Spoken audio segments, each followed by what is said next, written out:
Good afternoon, Ursula. It's a real pleasure to have Ursula Kriegl with us this afternoon. She works for EY, better known perhaps to many of you as Ernst & Young. They're just changing their name. She's a hotel expert working mainly in Europe, Austrian, but currently based in Munich. And I really want to discuss with you, Ursula, what you think the hotel industry can do to contribute to biodiversity in the European context. Too often this debate centers on Africa and Asia or South America, but we have biodiversity in Europe too. What do you think hotels can do to make a difference in maintaining biodiversity? Biodiversity is obviously very relevant already, and it's going to become even more relevant going forward. As we all know, the hotel industry is in a quite tough situation at the moment and has a lot of problems to deal with. However, that shouldn't keep us away from giving more thought to biodiversity. That has been done before. And as you rightly say, this is not an aspect that's simply relevant to the developing countries and to other parts of the world. It's also quite relevant to the established tourism destinations that we have here in Europe.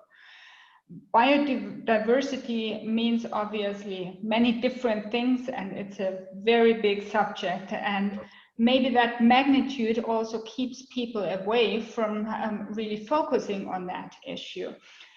However, at the end of the day, it might not be as difficult as we all think, and it might not be as big as everyone thinks. And if every hotel simply adopts one or two biodiversity initiatives, however small it is, we can already make a great deal of progress. And these initiatives, they can actually be quite simple. They may not even cost a great deal of money, and there may be a big motivating fact for the employees and the guests alike. I'm thinking of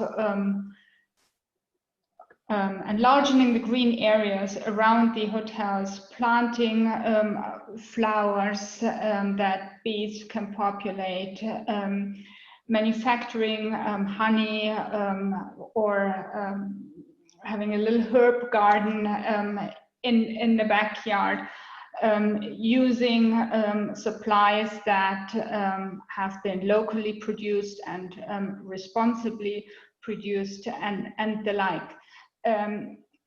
That will not change the entire biodiversity issue globally. However, every little initiative counts. The chefs, I think that's absolutely right. And I suspect that it's sometimes people like the chefs and the people responsible for the gardens in or around the hotel who can make the biggest difference here. And it's just a part of their work. It doesn't need necessarily to require very much funding, as you say. Absolutely. It does not require a lot of funding, and it is also important to then value these ideas that are being brought forward, and to give a lot of support to people who want to make a small difference. Because overall, given the size of the industry, there is going to be a great deal of impact, and we have to start somewhere. And if the start is not the overarching biodiversity strategy and the big package in a sense, then it's better to do something small and to do that quickly and to grow from there. We also know, don't we, that employees who are getting more job satisfaction are less likely to move on, and that guests enjoy that kind of thing as well. It's a small commercial advantage potentially for a hotel to be able to do that. Absolutely. Guests like to see that products or also that work that is being done there. And they do value that, and sometimes these initiatives also are the stories that guests take home with and that they talk about. Just one final question, if I may, Ursula.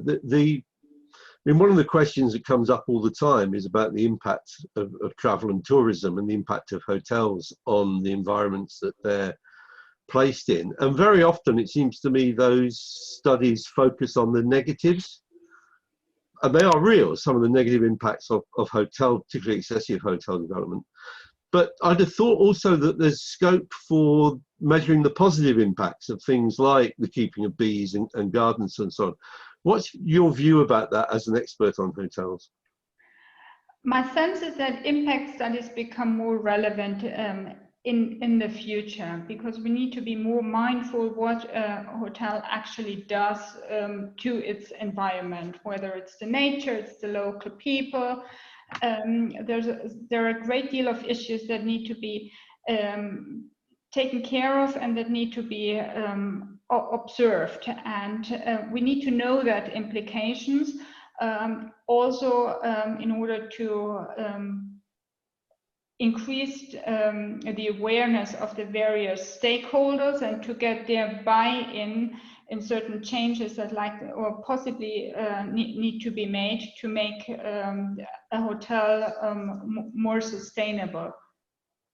It still surprises me, not on the biodiversity particularly, but in general, that hotels are quite poor at reporting their local economic impacts or their local impact in terms of employment. And it just seems a shame, because often it's assumed that they're not having that local impact, whereas I think you would agree very often they are, but they're simply not reporting it, and if it's not reported it becomes invisible.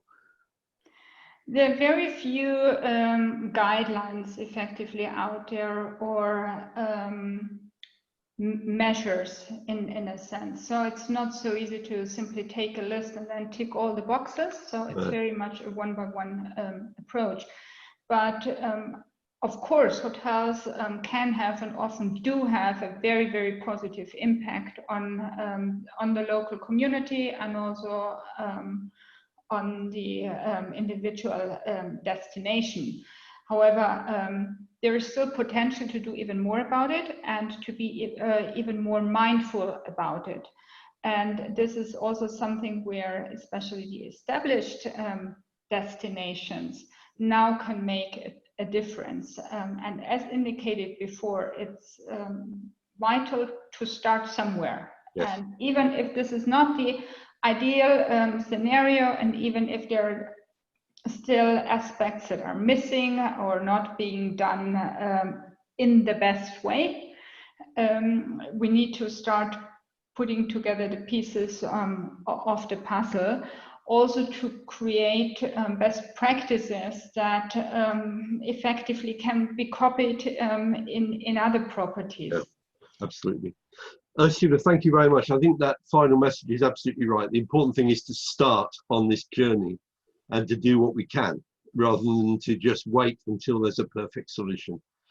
Thank you very much indeed for your time this afternoon. I really appreciate that. Thank you, Ursula. My pleasure. Thank you.